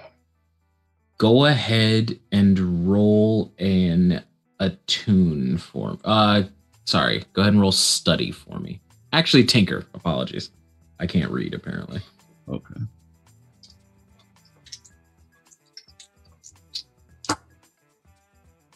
That's a 2. Okay. With a 2, it's hard to really investigate this key because it's in fact not even currently a key. It's still the like palm sized, or could fit in the middle of your palm lump of clay that sort of morphs into a key as you press it toward the corresponding lock. I would say that you do pick up like the sort of like hum of a magical device in your hand. So there's some amount of magic going through this. But it would be hard, and especially since you don't know how it works, it would be hard to like look at the interior of it without being sure that you'll break one of the two, which I don't think Cole would. Yeah. Yeah. So it's hard to crack. Yeah, he'll just wait until we can get a box and see if that sheds any light on this, how this works. Okay. All right. So is there anything else you all would like to do before you try and raid the Institute? I think Ari's believe- good. I think Ari and I have to trade accessories. Yes. Right. Yeah. Nines, as you put the source amulet on, it's weird. It's the necklace is heavier than you would have thought it was. And as soon as you put it on, it feels like there's someone standing over your shoulder. Not necessarily watching you, but just like walking behind you. It's a little disconcerting, but shouldn't throw you off too hard. It's just like that the whole time you wear it. It feels like there's the weight of someone else upon you. Like they're on your shoulder and watching you all the time. A piggyback ride, if you will. I'm familiar with those, yes. And as I said, a true accessory trade, and Nines will take the ring off and hand it to Ari. She's like, I was wondering if you'd ever ask. Oh, sorry, should I be on my knee? Oh, no, we don't need to go for tradition. I've always preferred you just as you are. Oh, thank you. Amazing. Well, if no one has anything else, then I think it's time for me to make the engagement roll. This is a tier 3 difficulty. We're not, Nines and I are not ready for that. I'm This is a tier 3 difficulty roll, so it's going to be a -6 to the pool, but y'all are very prepared and have 8 die in the pool, so I'm going to roll 2. See how it goes. Okay. So the day that this is meant to be taking place, Genevieve appears in the hideout to you all and says, "Bad news.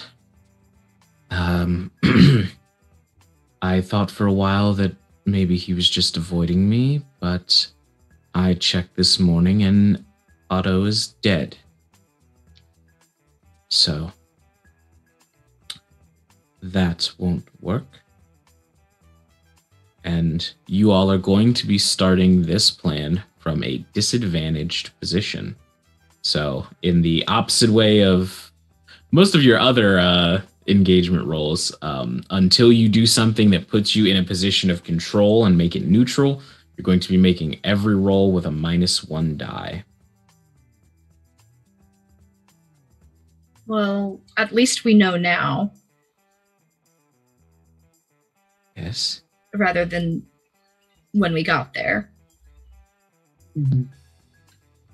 Right. That's good. Upsides.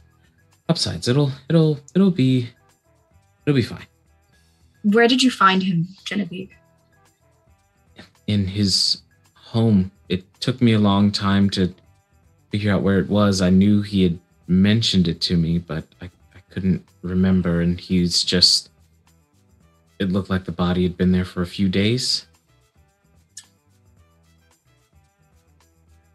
I hate to say this, but we can case it.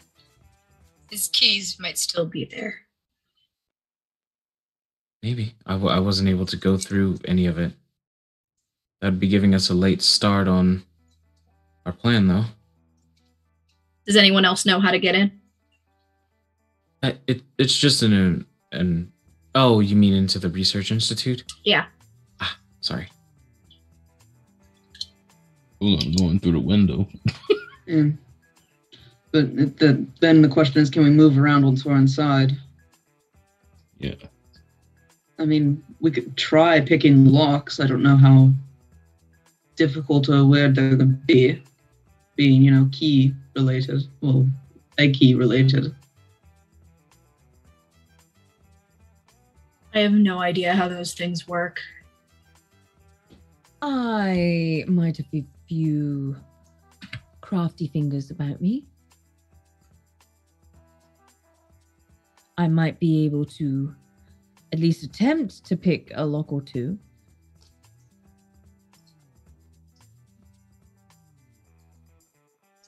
Then are you coming up with us with Murder Squad instead of Ghost Team? Maybe that might be the case. Indeed.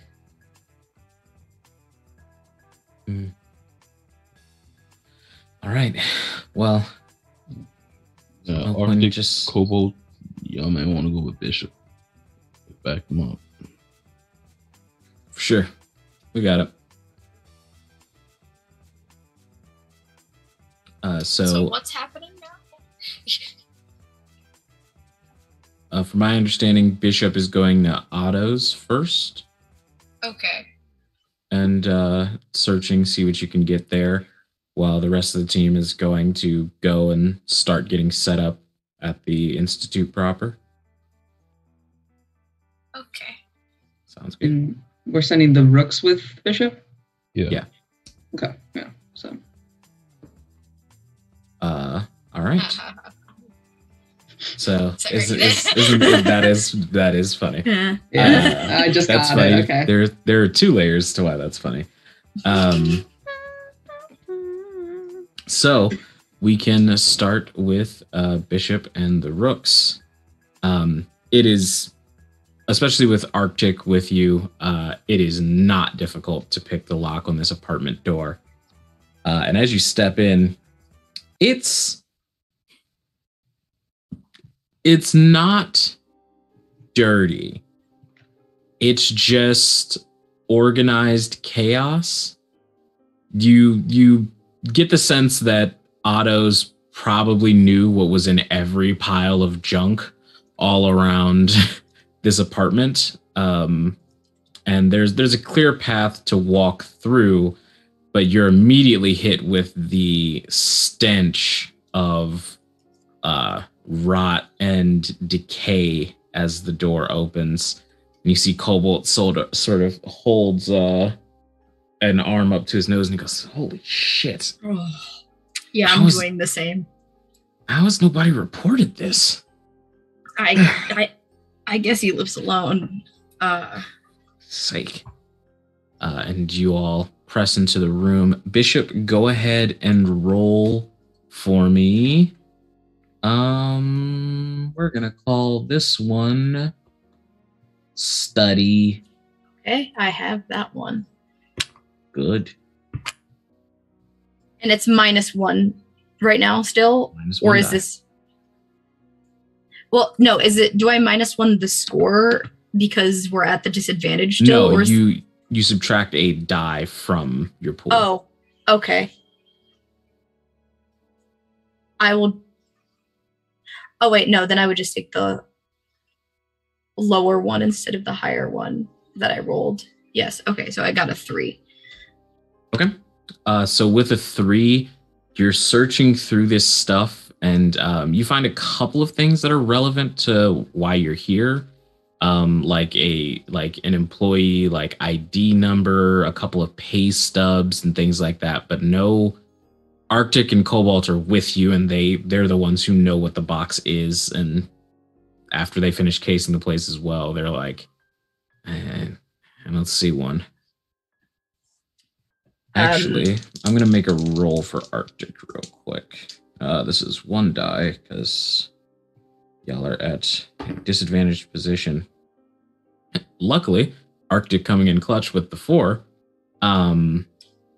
Arctic says, hey, these pay stubs, this guy's job title, he's just a normal worker there.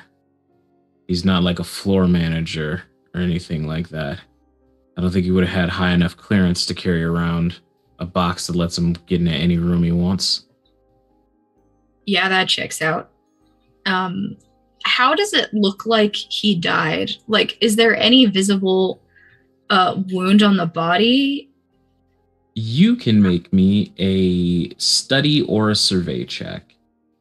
I'm gonna Oh, those are both the same for me. So. There's a very obvious neck gash.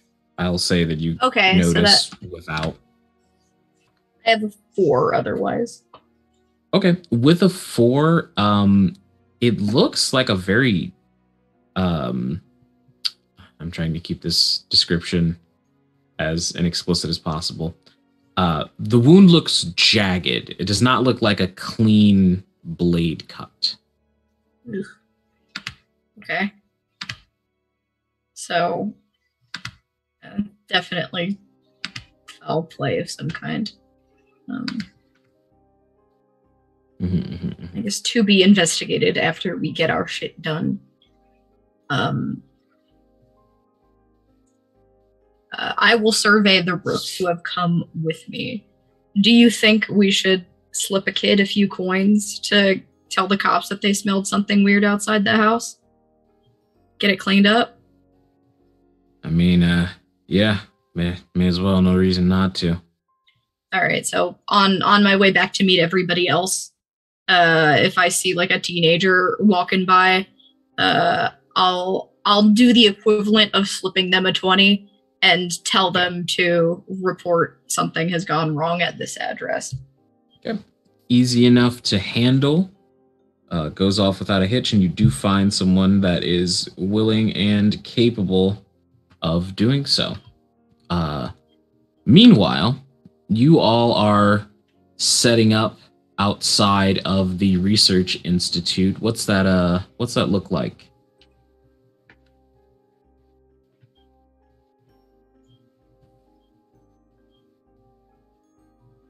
You are muted, Ryan.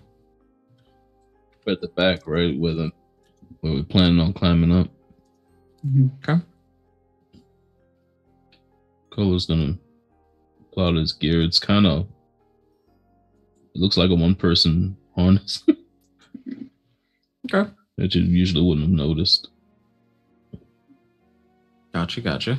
That is a good question. What size loadouts is everyone carrying? Cola's carrying a yes, normal. of course. Normal. Okay. No reason to be incognito with a light load. I was about to say I might be light. Okay. Using burglary, disguise, and trance. Okay. Sounds good. So y'all are setting up.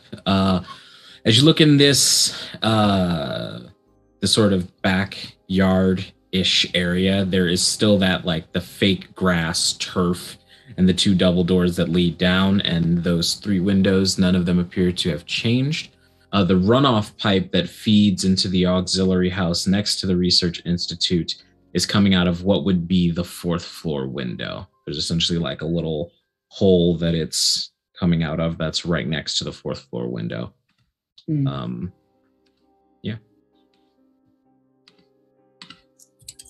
That'd probably be the easiest one to get into. Potentially. Less people. I mean, we really have no idea what's going to be like on the inside. Well, there's only one way to find out. Yep. Clean up. Yep. All right. Cola's start Shall looking we? up the. Not sure. Y'all start. Go ahead. Oh yeah, Ari will start picking. Well, y'all are currently about to scale the building to get to the window that Ari will then try and pick open. But y'all begin to take your climbing gear and climb up alongside the outside of this research institute.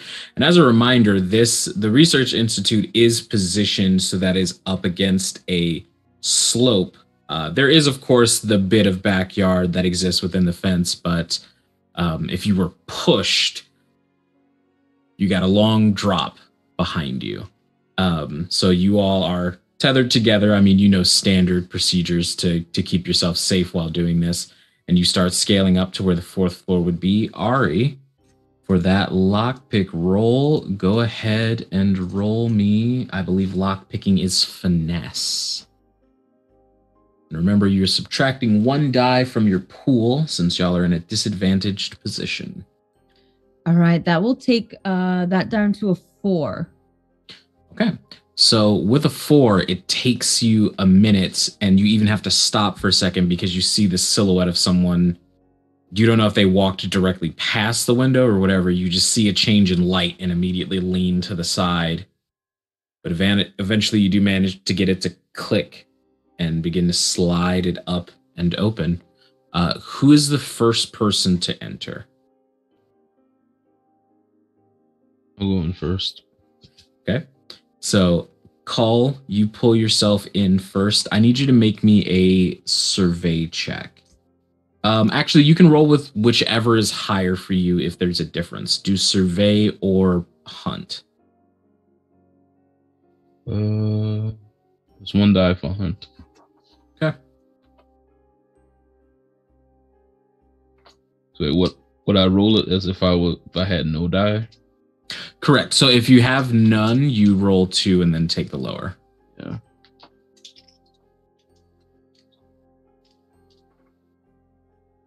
That's a 1. Okay. So with a 1, you open the door, you open the window and start to creep your way in. And as you do, this strange, like, it's almost salty, this smell that hits you. And you wonder what that is. And you suddenly are made very aware by why there's a runoff pipe that comes off of the 4th floor. As you sort of begin to lift yourself over the window, your foot goes to meet floor and just into this dark green liquid that burns the shit out of your foot. Cull, I need you to take mark 1 box of harm and 1 box of stress. All right. As you sort of burn yourself. I will say that Cull, being a professional, manages to not exclaim out loud at the sound, but there's definitely the smell of burning flesh that begins to waft through this room. And looking at this room, you see that it almost looks like it's the length of like a high school pool, and it's just filled almost to the top with this burbling green acid. And on either side, there are 2 research tables that are currently empty. And there's 1 person who sort of has their back turned to you that is currently has a pen and clipboard in hand and is going through some things on a shelf above you. And as you sort of like wince but manage to keep it together, I would imagine that you point out the hazard to Nines and Ari as they try and step in quietly. You all do manage to find ground on the other sides. Cull sort of like wincing as you put pressure on that foot. And you see that another thing you see is on the tables, there are samples of ocean water, the dark sea. There are samples of water that appear to be under beakers and boilers. They appear to be trying to synthesize something out of the dark sea. I need all 3 of you, and we'll get Ari's when she returns. All 3 of you, I'm going to need to make me a prowl check.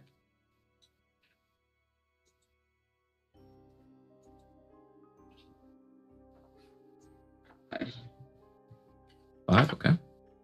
Ari, I need a prowl check from you. That'd be a 4 for me. Gotcha. 5 and a 4. 3. Okay. Ari, I'm going to offer you a devil's bargain because a 3 is a failure. So you are either going to knock over a glass and alert the person in this room, and maybe someone standing outside of this room, if there is someone standing outside of this room, or you can take a consequence specific to Ari for the future. I mean, she's already taken 2. She has.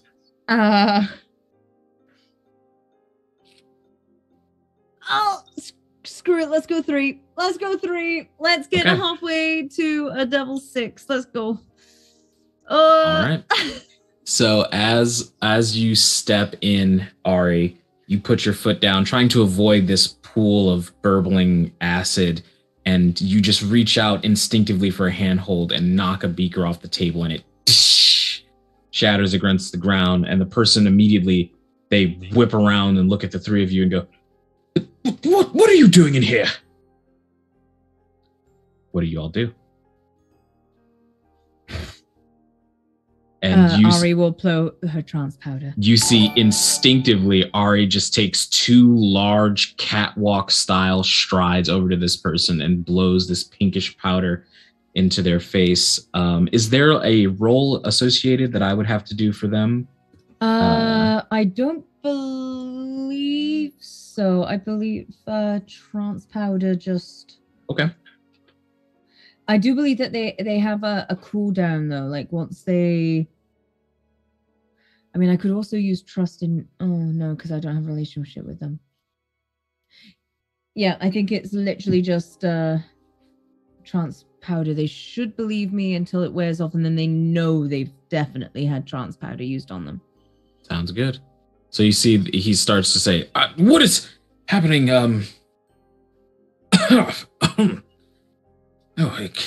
Excuse me.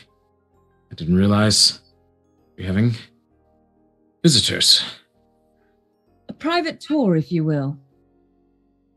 Right, yes, a private... Yes.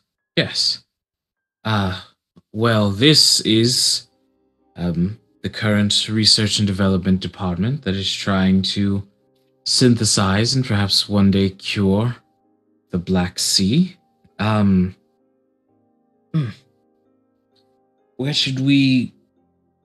I wasn't aware that the Institute did tours. But when you are such high investors like ourselves, why wouldn't you want a private tour, especially away from the eyes of prying suspects? Right. Of course. Well, I'll assume you've already been through the first 3 floors on this tour. I wish I would have been at least told, but what else is new? They love dropping surprises in our laps. Yes, wonderful. Well, the entire 4th floor is devoted to the natural sciences, so I can continue to show you around. Follow me. And as they swing open the door... Can I take a vial of that acid with me? Like, are there vials or bottles? Oh yeah, absolutely. Yeah. You can snatch get a vial of that green acid.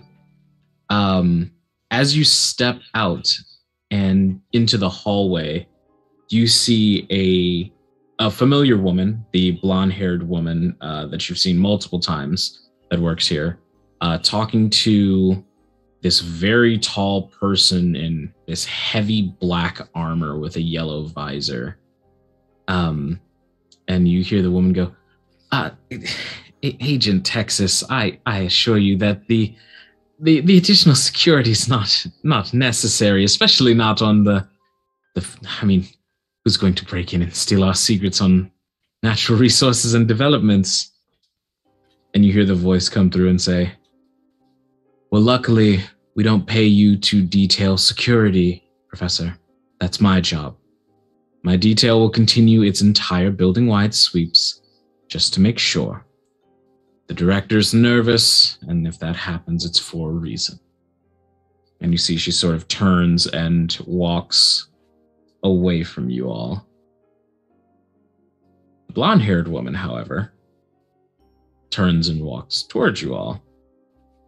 She's not noticed you yet. I need everyone to make me a prowl check.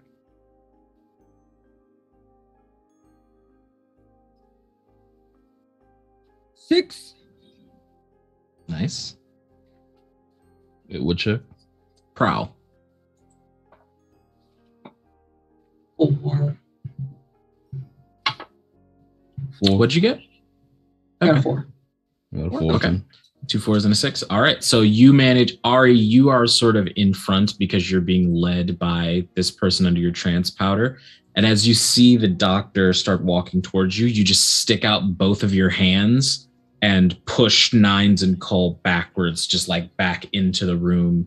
And you then take a step back as well and just let the door close in between you both.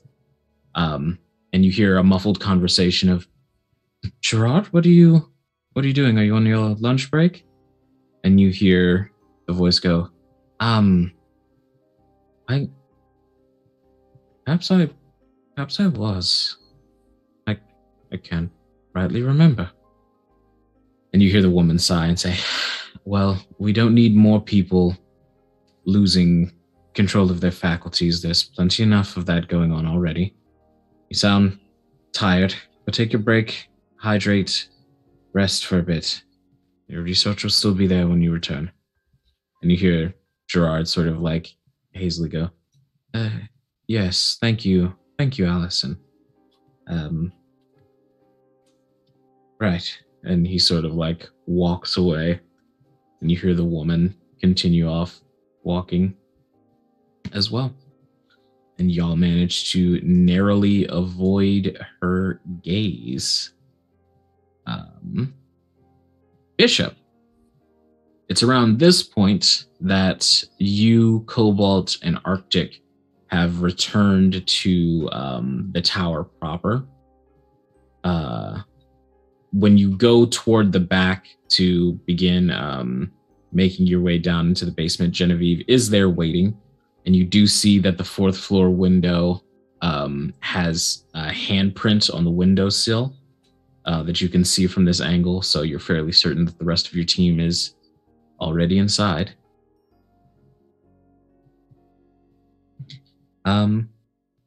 Okay. So, yeah, go ahead. So now it's time for us to go in. And Cobalt says, right, do you want us to, like, keep watch out here, tail behind you?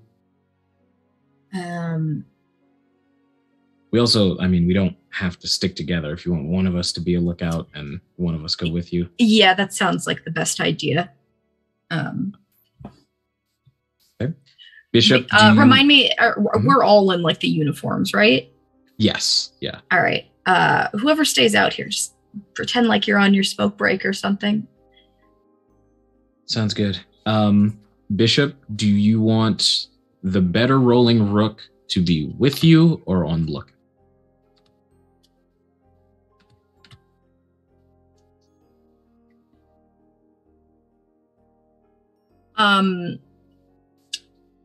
I forget which one of them is better at the lockpicks. I will take that person with me. Okay, so for the rooks, like all of their stats are just made from. Okay. So the one that's Arctic, the older brother, is better at everything. Yeah. I'll take the better one with me. And the younger brother, like, just yell if someone will come back. For sure. I got it. And you see he's sort of like posts up, and you, Arctic, and Genevieve make your way down into the basement. And as you do descend into the basement, you've looked down here, and you've been down in the supply area down here, but as you sort of peek around that corner, following Genevieve's lead, you see that she makes her way over to one particular cabinet and goes, "They're not here."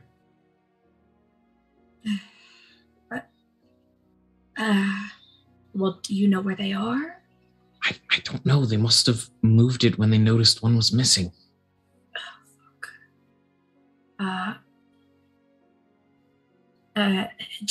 Is there any other room where this kind of thing is kept? I haven't gone really past this. I know that the entire basement is their supply floor.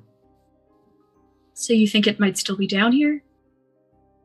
Maybe. We should at least check. We have to at least check.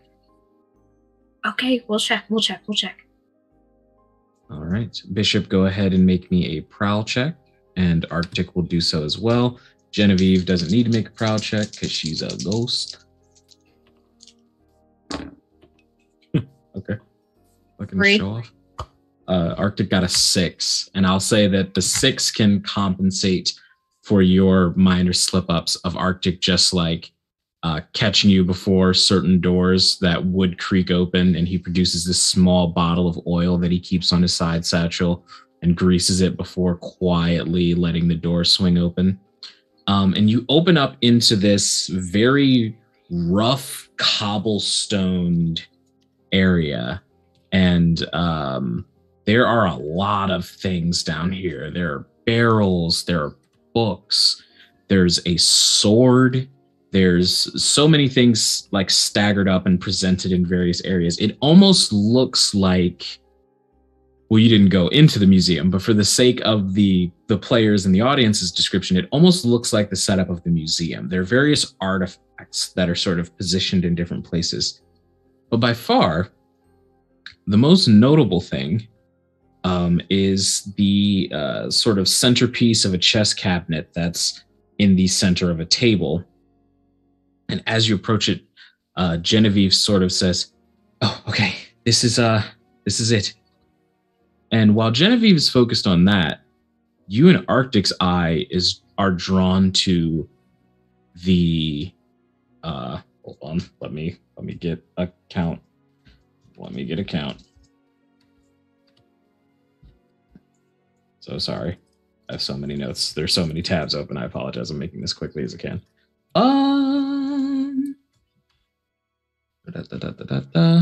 You see about 7 1 2 3 4 5 6 7 8 9 10 you see 10 containers, like very, very large glass and crystal containers filled with this dark purplish liquid, and floating in the center are 10 physical copies of a blonde-haired woman, eyes closed, just floating in this water. And above each of them, there is a nameplate. Only 9 of them are filled. And the one all the way to the right that is emptied says Agent Texas. And the one all the way to the left that has a person in it says Agent Carolina.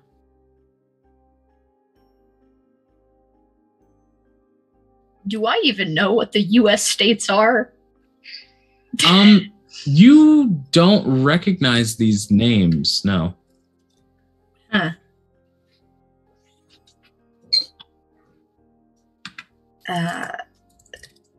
That's disturbing.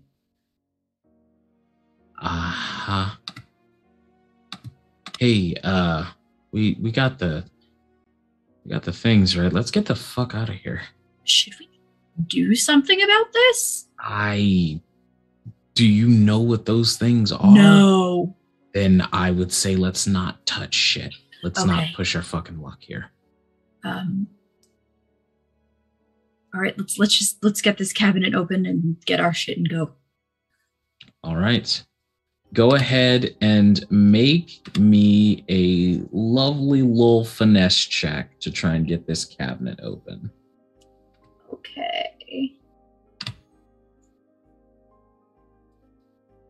So, okay, when you don't have any dots in something, you usually roll it at like disadvantage, but because we're disadvantaged, do I roll the die 3 times and take the worst one? No, you just it doesn't roll it stack. okay. Like if you got disadvantage, you just have disadvantage. 3. My die really likes 3s today. Hey, Max. You Yeah. want a devil's bargain? For Embla, of course I do. Yeah. Okay. So you struggle for a second, and then you do manage to get the centered piece of this cabinet open, just barely, and like set up in these like essentially little test tube racks are these dark swirling gray gems that when you look closely enough, you can almost see a face as this dark shadow sort of like swims around the crystal.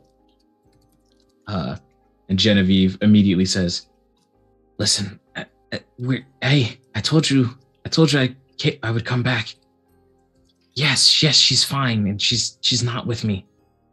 We're with friends. I can tell you more when we get out of here. Just sit tight, okay?"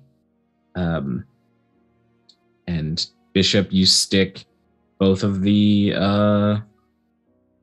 containers with the gems in your bag. Yes. Wait, can I ask one more question about the agents? 100%. You said they're blonde. They don't look like Alizé, right? You know, they kind of do. It's something that you missed at first, but looking again, there's definitely a similarity. They don't look like identical, but they look like there might be some relation. And with that sort of revelation in your head, you investigate the containers a little bit closer, and you look at the bottom, and you see inscribed on the bottom of each of these tanks, it says the Pentadragon Corporation.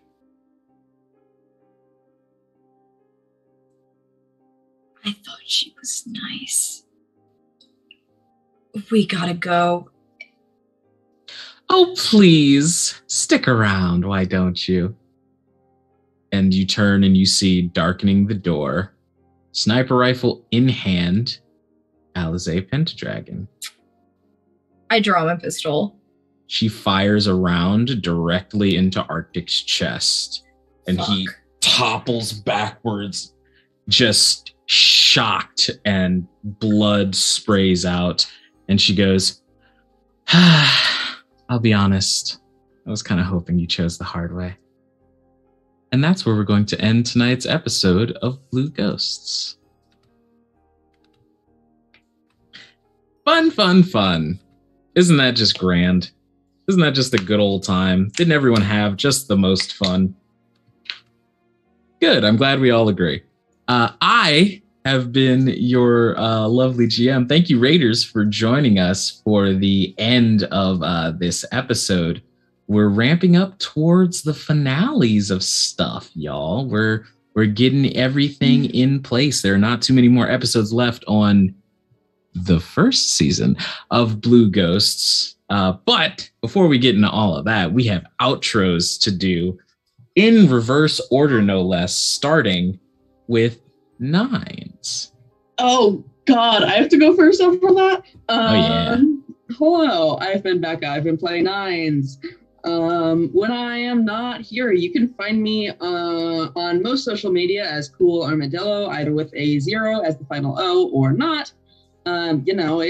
It be like that sometimes on the internet, having usernames and such. On Wednesdays, obviously, you can find me here. And on Saturdays, you can find my podcast, Unlikely Adventures, on anywhere that you listen to podcasts. And it's just me and my co-host Macy making really awful bad D&D characters, and sometimes we do a one-shot about Horny Jail. Fantastic. That's what we do. Yeah. And next up, we have the lovely Alex. Hello, my name is Alex, or Madam Gandalf, and I do a lot of roleplay, along with some singing and some cooking. And so, yeah, you should definitely come on by and check out my Green Dragon Tavern. Fantastic. Everybody go check out the Green Dragon Tavern. It's a great place to spend your times. And next up, we have Cull. What's going on, Sphinx or Ryan? You usually find me lurking in people's channels, just hanging around. Everybody go follow Sphinx. Sphinx is the best. All right. And next up, we have our resident arcane goth who brought us Bishop this evening. I'm Max. You can find me anywhere that I want you to find me on the internet at Arcane Goth. Here I play Bishop, and right now I'm not doing much else. So you can hit me up unless you're D right now. D can stay out of my inbox after that. What did I do? I'm just Everyone a gamer. else is welcome, though. Speaking of which, hi, my name's D. I'm the lovely mastermind of all the evil machinations that happen behind the scenes here. And I am a voice actor, streamer, musician, professional GM all over the internet. And every Tuesday, you can find me DMing a game of D&D 5e in the world that you're seeing now. But it takes place hundreds and hundreds of years before it, but it's all in the world of Maneus. It's called Through Hollow Flames. It's got some lovely people in it, and we'd love to have you listen. It's available everywhere that you can get podcasts. On Mondays, you can catch me back here on the Critical Misses channel, where I play a Deizuko in a Roll20 Spotlight show known as Kingsguard. Obviously, next Wednesday, you'll want to come back to see what exactly is going to go on next here, because boy, oh boy, yep. And then on Thursdays, you can join me on my channel for the greatest team in all of esports, the Dub Club. The Dub Club is the holy Triforce trinity of myself, Mallard Man, and Hooshi Kid. All wins, no losses, ever. No need to check the VOD because I just told you what happened. Why would you waste your time like that? And on Fridays, you can catch me on my channel where I stream all sorts of stuff, probably Monster Hunter, because I've been re-addicted to Monster Hunter, and you know what? That's not my fault this time. I also want to give a thank you and a shout out to our wonderful behind-the-scenes producer, Anita, for putting all of this nonsense together and letting me bring this chaos to their lovely, lovely channel. We are going to go on a raid to our friends over at Nat20, and if y'all want to know what happens next week, there's only one way to be sure, and that's to kill me and take my notes. But you could also just watch the show if you don't want to commit a homicide. That'd probably be easier for both of us, and I would actually prefer you do that. So until the next time we see you, be good people out there, everybody, and we'll talk to you soon. Bye.